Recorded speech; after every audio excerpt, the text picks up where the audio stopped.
Buenos días, mi nombre es Everio Añoyate Álvarez, soy licenciado en Ciencias Sociales de la Universidad del Tolima, aspirante a maestría en Educación y docente en ejercicio en la Institución Técnica Anto de Nariño. El siguiente video que realizo para conocimiento de quien quiera verlo, de pronto quiera compartirlo, es un análisis de por qué Gustavo Petro hoy por hoy puntea en las encuestas, tratando de analizar el momento político, ¿sí?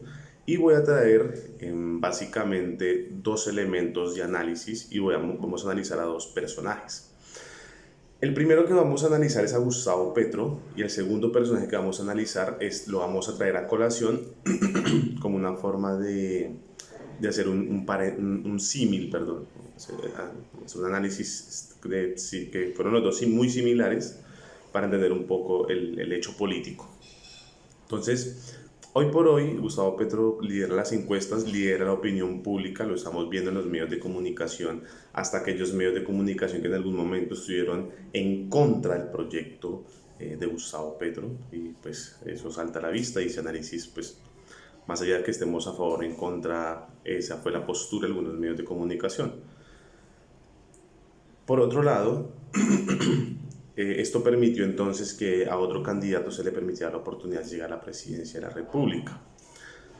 Las acciones que tuvo el actual gobierno de Iván Duque, su mala administración de la pandemia, su mala administración económica, sus malas decisiones económicamente hablando y socialmente hablando, y sobre todo el hecho de violencia, proceso de paz y todas las decisiones erradas acompañados de un Congreso con un alto índice de corrupción y de pactar negocios a partir de sus posiciones políticas, han generado que la identidad del pueblo colombiano no se vea reconocida en este caso en los estamentos públicos. Es decir, nadie cree en el presidente de la República, nadie, básicamente está casi con un 20% de favorabilidad, 20-25% de favorabilidad en las últimas encuestas más o menos.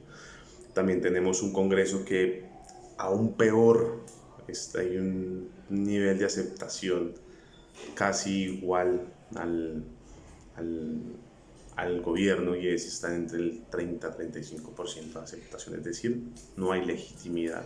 Me atrevería a decir que es peor aún eh, el nivel de legitimidad que tiene el Congreso de la República.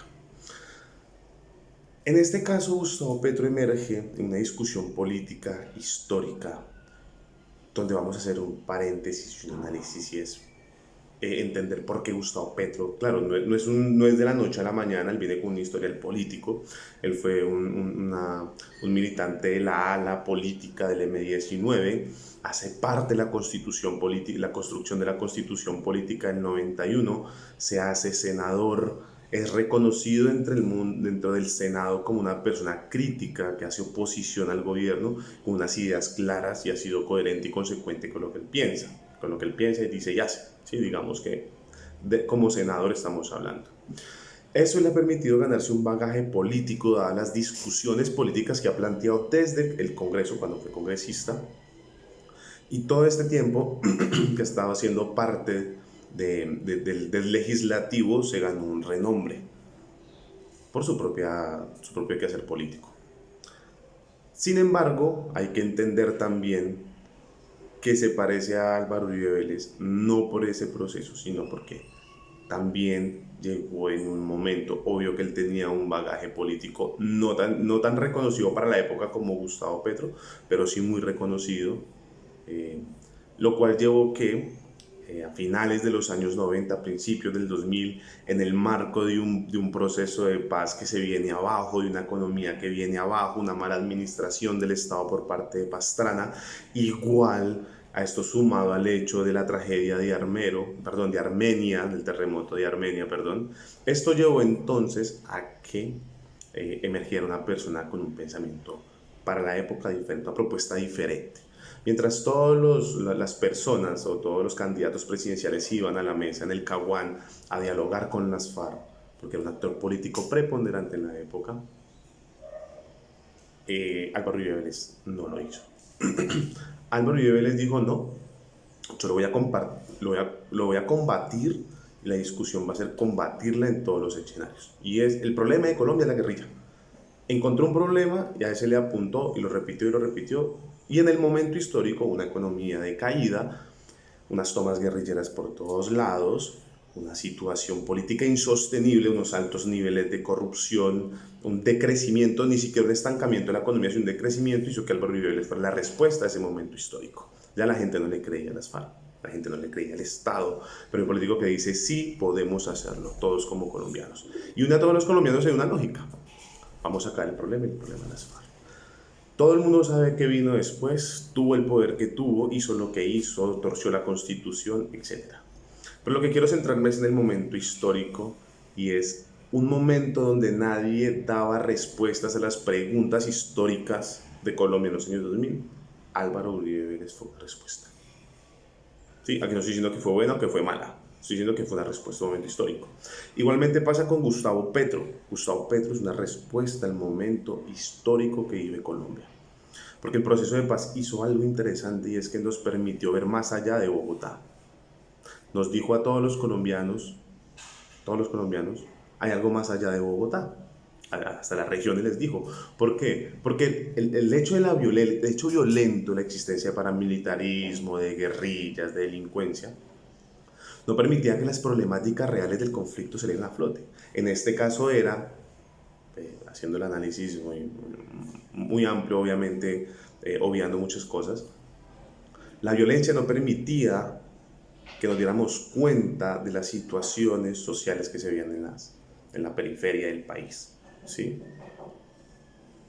Se desconocía totalmente que pueblos tan cercanos como Bogotá vivieran situaciones de violencia tan complejas. Pero el hecho de la violencia no permitía ver otras situaciones complejas que se vivían.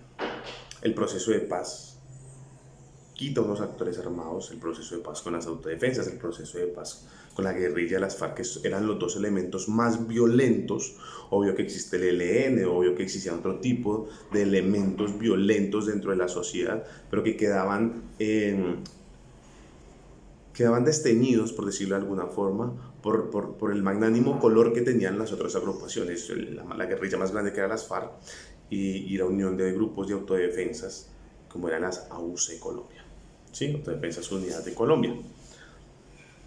En este caso, cuando estos dos actores armados desaparecen del espectro tanto político como militar, es decir, sus incursiones bajan, casi que desaparecen por un tiempo, nos permite ver que hay otras problemáticas mayores y que Bogotá no tiene respuesta a esas problemáticas. El tradicionalismo de Álvaro Uribe Vélez, que se volvió un partido conservador con una bandera roja y azul, es un análisis muy personal, nos hace dar cuenta que Gustavo Petro tiene una respuesta. Él no es comunista o socialista, él realmente es un liberal, y un liberal muy esencial. Tendría algunos tintes por ahí de socialismo, si se quiere, algo de un análisis libertario, pero él es liberal. Y los liberales rojos saben que él es liberal. Por eso ciertas facciones políticas se han desprendido del tradicionalismo y han ido a parar allí. Pero también están los negros apoyando, negros afrocolombianos apoyando a Gustavo Petro. Los grupos indígenas están apoyando a Gustavo Petro. Los grupos obreros apoyan a Gustavo Petro. Pero también hay un escenario, alguien muy importante que no hemos tenido en cuenta, y es el mundo cristiano, de todas sus ramas, ¿no? El cristiano catolicismo, el cristiano protestantismo, sino que la del protestantismo es un poco más conservadora. Y Gustavo Petro les está demostrando o les está proponiendo algo muy sencillo y que ha hecho con todos. Independientemente de su forma de pensar, de lo que usted considere bueno o malo, usted es libre de pensarlo, venga, construimos un país diferente. Ese es el discurso que él tiene en estos momentos. Es inclusivo. Y recordemos que el papel de las redes sociales ha jugado en favor de este. Porque las redes sociales nos han permitido dos cosas elementales. Uno, ver que hay algo más allá de Colombia y que hay unas propuestas diferentes, interesantes que podemos hacer. Y por otro lado tenemos, que nos hemos dado cuenta también hacia adentro por medio de las redes sociales, que Colombia es una nación de naciones. estos son los elementos que yo he tenido en cuenta, los cuales voy a tocar así. Voy a entrar a que ustedes conozcan este video, pues si les gusta, pues les gusta. Y trataré de hacer un video de análisis del hecho político cada semana. El que quiera seguirme, pues me sigue, le da me gusta, lo comparte. Y me gustaría plantear este tipo de discusión. Más allá, quiero aclarar, yo estoy haciendo un análisis del hecho político. Yo no estoy diciendo que sea a favor o en contra de o de alguien, sino estoy haciendo el análisis político. Abro la discusión con mucho respeto, pueden dar su comentario y pues lo vamos discutiendo. Dentro de 8 días trataré de dar respuesta a la pregunta que exista. Tengan un buen día y Dios los bendiga y que estén muy bien en este sábado fresco en la ciudad de Ibagué. Chao.